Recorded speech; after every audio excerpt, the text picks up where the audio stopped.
I'm Kathryn, 30. Standing in the middle of a fancy restaurant, the air thick with tension, I look at my parents and brother, my heart pounding. Just moments ago, I laid bare the truth I overheard at my parents' house, the blatant favoritism, the lies about my college fund, and the unfair expectations for my brother's wedding. Their shocked expressions are a stark contrast to the calm I'm trying to maintain. It all started in a small, tight, knit community where I grew up with my older brother, Ethan. We lived in a cozy house on Elm Street, where our parents, Henry and Linda, worked hard to make ends meet. Dad was a mechanic at a local garage, spending long hours under cars, and Mom was a part-time librarian. They always emphasized the importance of education, believing it was the key to a better future. Ethan was a prodigy from a young age. He excelled in math and science, bringing home straight A's and winning numerous academic awards. I remember the pride on my parents' faces when he won the regional science fair. Dad would brag about Ethan's achievements to anyone who would listen at neighborhood barbecues. I, on the other hand, had a different set of talents. I loved art and literature. I could lose myself in a world of colors and words, creating paintings that captured emotions and writing stories that made people laugh and cry. But my parents never seemed to appreciate these talents as much. Kathryn, why can't you focus on something more practical like Ethan? Mom would say when I brought home A, B in math. Art is just a hobby, it won't pay the bills, Dad would add. I tried so hard to meet their expectations, joining academic clubs and taking advanced courses, but it never seemed to be enough. When Ethan graduated from high school as valedictorian, our house was filled with celebration. His acceptance to Stanford University with a full scholarship was a cause for a grand party, with relatives flying in from all over the country. "That's my boy," Dad said proudly, tears in his eyes. 2 years later, when I got accepted into a local art college, my parents' reaction was lukewarm at best. "It's nice, but art is a tough field," Mom said, and Dad simply nodded. The contrast was painful, but I was passionate about art, and I knew it was what I wanted to do. After graduation, Ethan landed a high-paying job at a tech startup. The company grew rapidly, and he soon became wealthy. He moved into a luxurious penthouse downtown, driving a fancy sports car. Meanwhile, I struggled to make a living as a freelance artist. My small studio apartment was barely big enough to hold my art supplies, and I often had to take on odd jobs to pay the rent. Family gatherings changed. They became showcases for Ethan's success. Every Sunday dinner was filled with stories about his latest promotions, business deals, and expensive vacations. My stories about my art exhibitions and the joy of creating never seemed to matter. Ethan's engagement to Lily, a successful businesswoman, was another blow. Their engagement party was held at an exclusive country club filled with high society guests.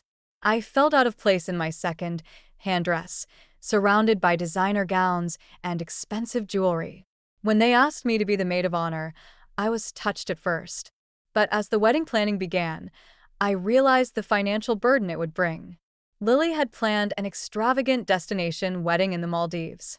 The bridesmaid dresses were designer, and the cost of travel and accommodation was way beyond my means. I tried to talk to Ethan about it, but Lily was set on her plans. "This is our dream wedding, and we've planned everything," she said firmly. My parents, who were contributing a large sum to the wedding, didn't seem to care about my financial struggles. One day, I went to my parents' house to drop off some wedding-related papers.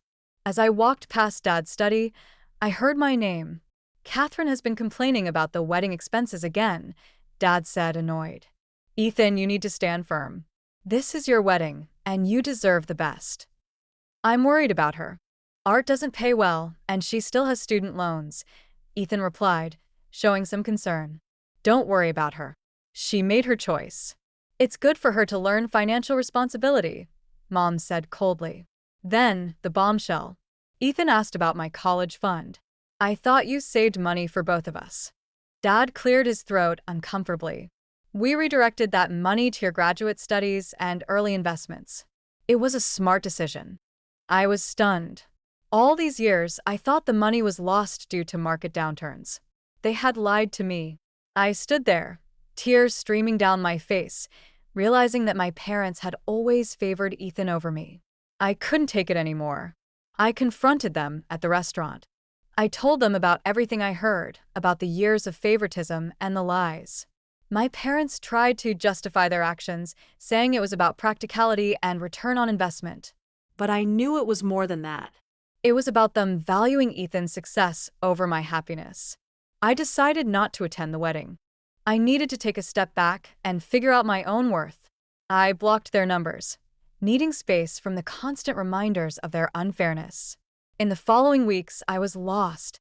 I questioned everything about my family and myself. But then Ethan came to me. He apologized for not noticing the favoritism earlier and for not standing up for me. He also gave me a bank statement with an amount equal to my remaining student loans, saying it was restitution. Slowly, as the wedding approached, my parents started to show small signs of change. Mom sent a text saying they missed me, and Dad left a voicemail admitting they could have handled things better. In the end, I decided to attend the wedding, not for my parents, but for Ethan. The wedding was beautiful, but I kept my distance from my parents. After the wedding, I had a long, overdue conversation with them. They finally acknowledged their favoritism and apologized for the lies.